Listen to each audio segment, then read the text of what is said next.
রাত পোহালেই বসতে চলেছে ৯৭তম একাডেমি অ্যাওয়ার্ডসের আসর। সিনেপ্রেমীদের পাশাপাশি জানিয়ে আগ্রহের শেষ নেই গোটা বিশ্ববাসীর। বিভিন্ন সময় এই আসরে ঘটে নানা মজার ঘটনা। কবে, কখন, কি হয়েছিল অস্কার আয়োজনে? ১৯৩১ সালের অস্কারে তৃতীয়বারের আয়োজনে ঘটেছিল এক মজার ঘটনা। বিশ্বের একমাত্র তারকা যিনি অস্কার পুরস্কারে নিজের নাম নিজেই ঘোষণা করেছিলেন। অভিনেত্রী নর্মা সিয়েরারকে আমন্ত্রণ জানানো হয় সেরা অভিনেত্রী শাখার পুরস্কার ঘোষণা করতে। সেবার তিনি একই শাখায় দুটি ক্যাটাগরিতে মনোনয়ন পেয়েছিলেন। তখন নিজেই নিজের নাম ঘোষণা করেন অভিনেত্রী। অস্কার জয়ী অভিনেত্রীর চরিত্রে অভিনয় করে নিজেও জয় করেন অস্কার।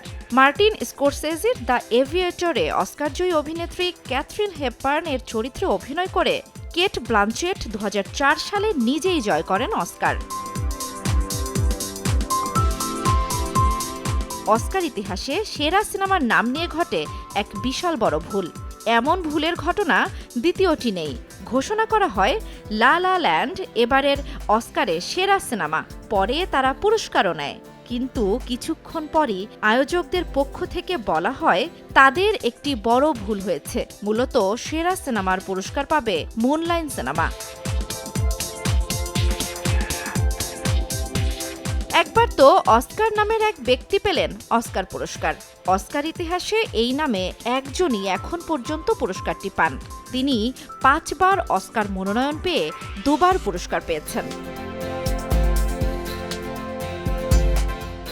আর ২০২৩ সালের ঘটনাটি তো এখনও সিনেভক্তদের কাছে স্মরণীয় হয়ে আছে।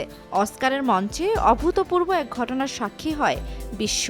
উইল স্মিথের স্ত্রী জাডা পিঙ্কেট স্মিথকে নিয়ে রসিকতা করেন সঞ্চালক ক্রিস রক। পরে মঞ্চে উঠে সঞ্চালককে চড় মারেন উইল স্মিথ।